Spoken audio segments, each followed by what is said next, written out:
Hello and welcome to another episode of Scott Reads Comics. Today I would like to cover Avengers 227, published in 1983 by Marvel Comics. I affectionately refer to this issue of Avengers as Hank Pym's grand design, because within it we have a pretty interesting and well done summary of the career of Hank Pym, which at this point in the continuity of the Avengers is sort of in turmoil because of the events from the previous year's worth of stories. Chief among them, his seeming betrayal of the Avengers' ideals in his violent actions on missions, the dissolution of his relationship with the Wasp, including him actually physically striking her, which was a terrible scene, and I believe in Avengers 2:14, and his court-martial, and then later manipulation by Egghead to commit actual crimes. So we're going to get into that here. I'm going to cover some of the other aspects of this issue. We have a great cover by issue inker Brett Breeding.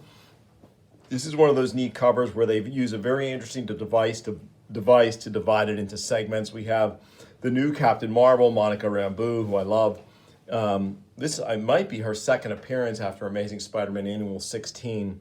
Here, she is about to join the Avengers, and this is a great way to sort of divide up this cover and show the fans some of what might be transpiring or what's going to transpire in this book. Love the John Byrne head pieces here in the corner piece. Really cool. So let's dive in, take a look. Really glad you could join me today for this. Stan Lee presents Earth's Mightiest Heroes, the Avengers, testing 1, 2, 3. And we have Roger Stern, scripter, and this is his first issue as the writer of the book. Sal Buscema, penciler. Brett Breeding, inker. Joe Rosen, letterer. Christy Shield, colorist. Mark Grunwald, editor. Jim Shooter, editor-in-chief. This will be the beginning of Roger Stern's reclamation project on the Avengers, which previous to this has gone through a pretty moribund year and a half under different writers, including Jim Shooter. His second run on the title as writer was terrible compared to his first run, where he brought us the three-part Nefaria saga, the Korvac saga, and a number of other cool stories. Well, his second run was not so good, in my humble opinion. But now we have Roger Stern coming in to take over the title. And so we have a wonderful splash page here from artists Sal Buscema and Brett Breeding, where the Avengers are about to put the new Captain Marvel through her paces.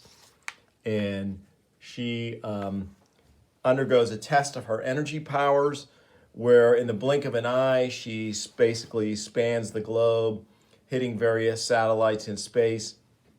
As the Avengers gather data on her powers, she then materializes only seconds later, and they're pretty impressed. "She's back," She-Hulk says.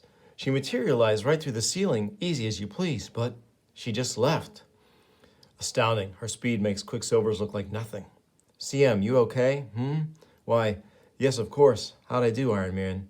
You made a complete circling of the globe in something under 2 seconds. Beverly, your powers are unlike any others." So at this point, they are all suitably impressed.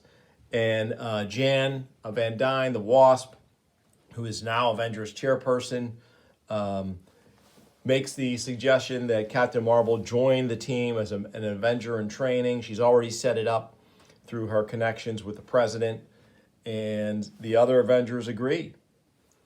So then Jarvis agrees to show Captain Marvel around the mansion and takes her off to do that. The Wasp realizes that she's late for lunch, so she quickly transforms. I love this effect that Sal does here. This is a very cool open panel, and there's a couple of open panels on this page. There's this one in the top right corner, and there's one in the middle too, which is kind of a neat bit of asymmetry here. But the use of this device where we just sort of have the figure of the Wasp, her outline in her full human height, and then she's flashing into her Wasp size with her wings and darting off. a nice artistic device there by Buscema and Breeding.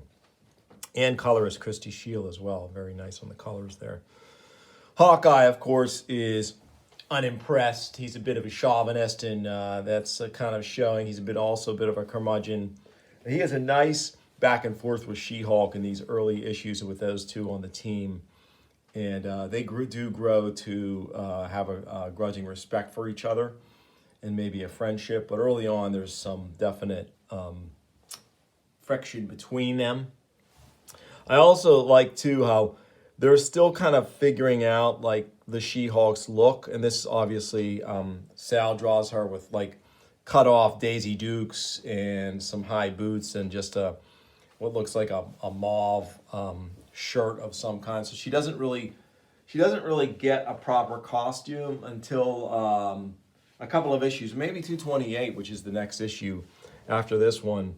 She gets a proper, like, almost like full bathing suit style costume, which is kind of neat. Then they give her boots, and she develops a more consistent look. So she's going to take this equipment to put it away for Cap and Iron Man. Cap and Iron Man have a little heart-to-heart about how, as Tony Stark, without the Wasp's knowledge, he began dating the Wasp. She didn't know that Tony Stark was Iron Man even after all these years. Then he finally revealed his identity to her, and it pretty much torpedoed that relationship. And, you know, they were both on the rebound, her from Hank and Tony from one of his female companions. So it just was doomed to failure. And finally here, in this opening sequence, we have Jarvis sitting Captain Marvel down with the Avengers archives, and so she can learn about her predecessor, among other things. I was born Marvel, a son of the Kree Empire. Sort of shades of Superman there. Very cool, though. Then we flash to the Wasp's lunch date with none other than Reed Richards and Sue Richards of the Fantastic Four. Very cool sequence here, how they make it to Tavern on the Green on time. I do love how your Marvel Universe titles are centered in the quote-unquote real world. So Tavern on the Green is a real restaurant in Central Park in New York. And so it gives it some verisimilitude, which is nice. And the Wasp was putting up a good front, but she knows that the trial of her ex-husband, Henry Pym, is starting soon. And there's still a lot of pain, unresolved pain, and hurt from their breakup. And the Richards, Sue, and Reed, they can't help her, Reed says, unless she wants to be helped. Meanwhile, the Wasp gathers herself in the restroom and comes back out. After all, I'm an Avenger. I'm the leader of the Avengers. There's a smile on her lips and confidence in her walk. No one would think to doubt that this woman was every inch a leader. Ah, but it's lonely at the top. And now here's where we get into Hank Pym's story, really the meat of this issue. Dusk. Once again, searchlights probe the skies and waters around Rikers Island Penitentiary. In recent months, there have been a number of dramatic jailbreaks from the isolated chunk of rock on the Long Island Sound, and new procedures have been instituted to see that no more occur. So this psychiatrist arrives at Rikers Island to interview its lone remaining superhuman resident. What could be lower than an Avenger who's gone bad? That's him, Henry Pym, alias Ant-Man, alias Giant Man, alias Goliath, alias Yellow Jacket. Dr. Pym, I'm Dr. Paul Edmonds. Another psychiatrist, I take it. Yes. Have you been seen by many? Only 20 or 30. You with the prosecution or the defense? Would that make any difference in your story? Not really, no. That's good. You realize that the charges against you are extremely serious. Kidnapping, theft of government property, treason. Given your past history as an Avenger, it is only natural that a proper determination be made of your fitness to stand trial. So here he's pulling out the tape recorder. And here we go. Doctor, when I think back over my history, as you call it, I sometimes wonder if I was ever fit for anything. Oh, sure, I had a talent for science. I majored in biochemistry, minored in cybernetics, and breezed through college. I received my doctorate while most of my old friends were still undergrads. I suppose that makes me some kind of genius. When I got into research, my colleagues called me the workhorse. I suppose I did push myself in those days. Besides, it was easier to deal with chemicals than with people. I probably would have never left the lab if my fellow workers hadn't occasionally dragged me off to parties. It was one such gathering that I met Maria Travalla. She was beautiful, intelligent, witty. I couldn't believe that she was attracted to me. It was like some kind of miracle. We were married within months. For the first time in my life, I felt truly alive. If only Maria hadn't talked me into visiting her native Hungary on our honeymoon. Granted, the revolution had been decades before, but her father had been one of its leaders, and certain people had long memories. You will not make a sound, Maria Travalla, or your American husband will be shot. Henry! Hey, wait, you can't, When I came to, I discovered that Maria had been killed. I went a little berserk and wound up in a Hungarian cell, suffering from a complete breakdown. It took all diplomacy of the State Department could muster to get me released. Dr. Pym, are you all right? Would you like to stop for a while? Just give me a minute, Edmonds. Lord, all these years, and I have still grieved for her. Maria was the first woman I ever loved. Once, back in the States, I tried to lose myself in independent research. My projects bordered on the fantastic. One of them was a reducing potion. To shrink things, it shouldn't have worked, but I made it work. And that potion led to my becoming the Ant-Man. I'd never planned to become a costume crusader. It just happened. In a way, it almost felt good to be battling the kind of vermin who had killed my Maria. And with the cybernetic helmet I devised, I was able to enlist an army of ants in my fight. But I was never all that comfortable in playing Ant-Man. Then one day, I met Dr. Vernon Van Dyne and his daughter, Janet. Though she was barely 20, her physical resemblance to Maria was striking. And I soon discovered that Janet Van Dyne was more than just a frivolous young debutante. Her father was killed, murdered, and when she tearfully vowed to see justice done, I saw a strength of will so much like Maria's. I threw caution to the winds. I revealed my identity and offered her a place at my side as my partner. Yes, show me how to avenge my father's death, and I will stand by you always, I swear it. My research into cell specialization enabled me to give her powers even greater than my own. After just seconds of my special treatment, a new team was born, Ant-Man and the Wasp. Though she was barely half my age, the Wasp soon became more than just a partner to me. And yet, my role as the Ant-Man still left me ill at ease. No one can truly know the fragility, the vulnerability of a life as I have. It takes a very strong man to shrink to the size of an ant and still feel sure of himself. And I was never that strong. So when fate brought us together with the Hulk, Iron Man, and Thor, I knew I found allies I dared not lose. Wait, before we separate, the Wasp and I have something to say. Each of us has a different power. If we combined our forces, we could be almost unbeatable. Work as a team? Why not? I'm for it. There is much good we might do.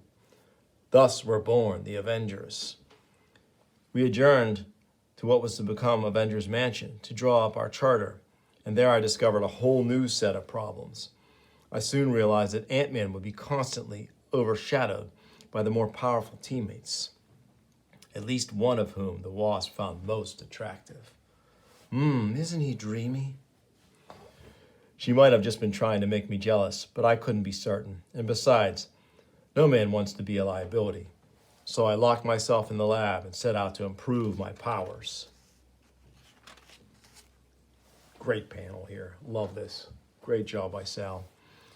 I refined my cybernetic helmet and experimented with a cellular growth serum that succeeded a little too well. I practically wrecked my New Jersey home, the first time I became Giant Man. Then, as Giant Man, you became a more valuable member of the Avengers. No, being a super strong giant only made things worse. I was clumsy, inept, and all the changes in size were playing hob with my cell structure. Jan must have realized what I was going through, as she was the one to suggest leaving the Avengers. We retired for a while. But Jan really enjoyed being the Wasp. One thing led to another, and we soon found ourselves back with the Avengers again. Trying to put my failures behind me, I changed my name to Goliath, and I actually pulled my weight for a time. Then again, for some months, I was the most experienced member of the team, our roster having gone through so many changes I've lost count. What was most galling to me during that period was that one of my own experiments in robotics evolved into the Avengers' deadliest foe, Ultron. I'll never forgive myself for creating him. Another great panel. And again, the use of the open panels here is so cool in the storytelling. I really like it. But even the responsibility for unwittingly unleashing Ultron on the world often paled in comparison to my troubled relationship with Jan. Having come into her full inheritance, she wanted to underwrite my research. I wanted to pay my own way, but I couldn't find the words to tell her. I didn't know what to do. I wanted to marry her. I loved her as much as I loved Maria, but I was so unsure of myself. I reacted by retreating to the lab, but my troubled mind made me careless. I dropped some vials of untested gases, the fumes of which triggered another breakdown, and my addled mind created a whole new persona, a persona more prone to action. So Goliath won't marry Janet Van Dyne, eh? Then there shall be no more Goliath. There shall be only one called Yellow Jacket. Great subscription ad here with Thor and Odin.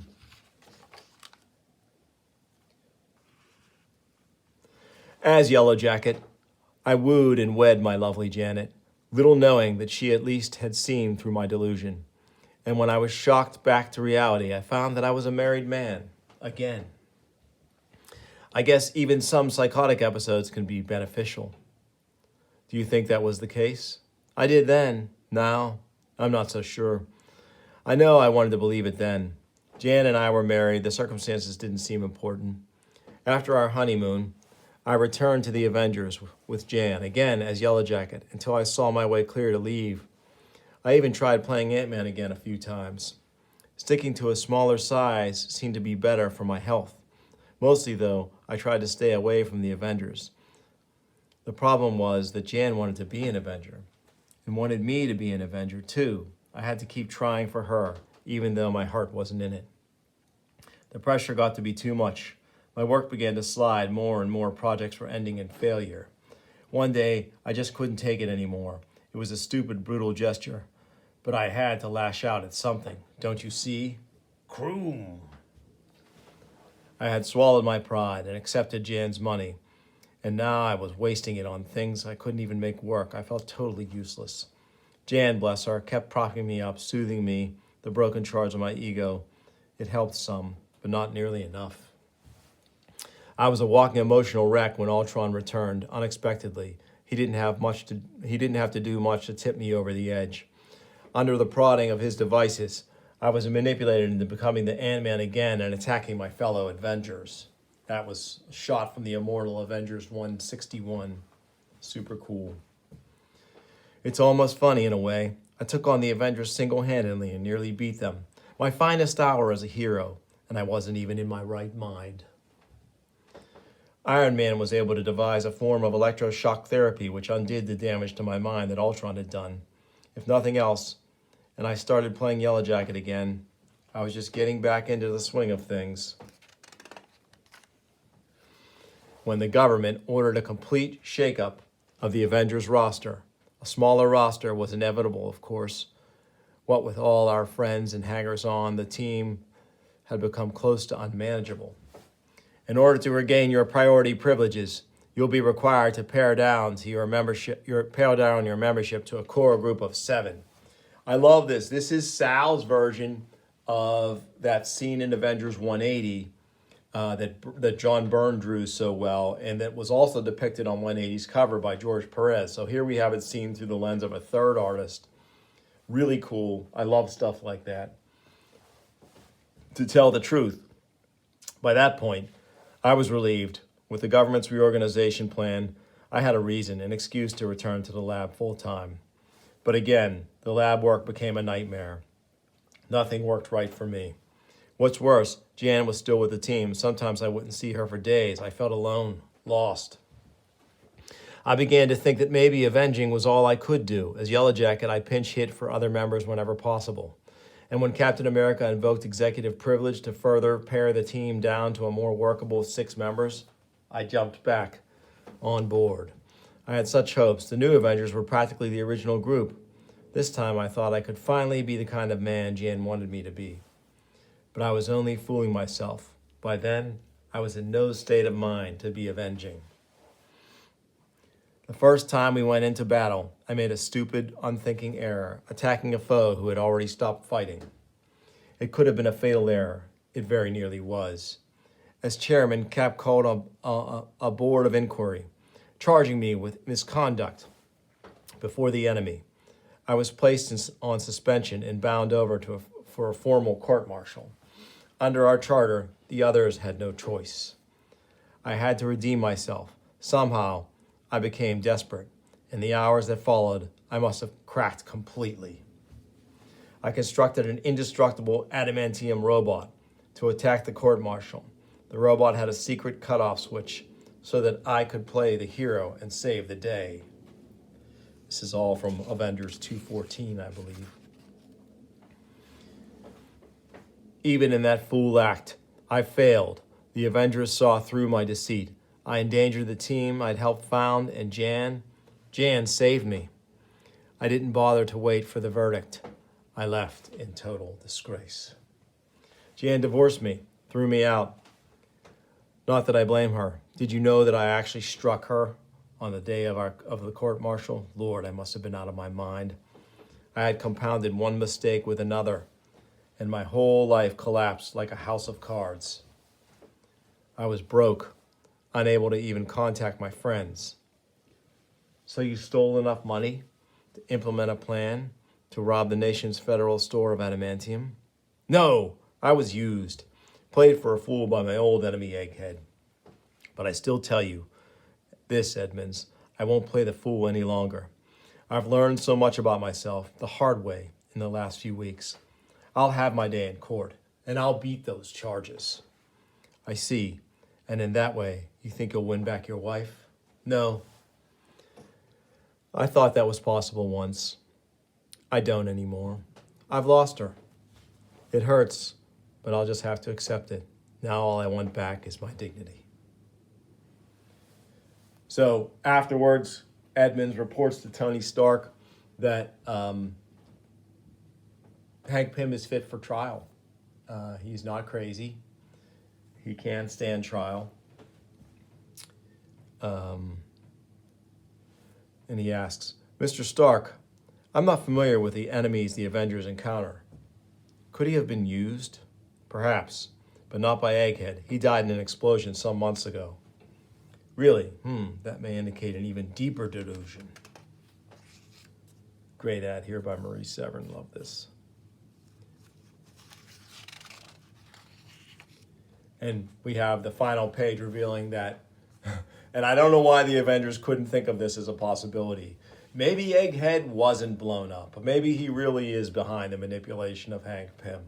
Because we have on our final page a bit of a cliffhanger leading into issue 228, the trial of Henry Pym.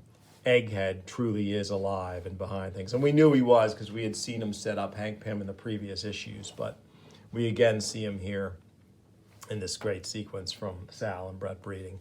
And incidentally, Sal and Brett Breeding are a really nice pairing on this issue. This is just a fill-in for Sal, as next issue Al Milgrom comes on as the regular artist, and he would eventually be joined by inker Joe Sinnott in a pretty nice pairing for 20 or 21 issues before Buscema comes back with Tom Palmer. But so yes, that has been the basically the grand design of Hank Pym, a survey of his career in his own words, which is pretty cool. Real quick look at Avengers Assemble, the letters page here. We have an opening letter from Roger Stern announcing his arrival as regular writer on the book, kind of tongue-in-cheek letter to editor Mark Grunwald. And then we have a number of other letters. Just let me make sure that there aren't any luminaries who've written in. Here's a cool little letter I can read with some art to back it up. Dear people, I love that scene where the She-Hulk kissed Hawkeye. Seems to me that something similar happened back in issue 189, only when it was Hawkeye kissing Deathbird.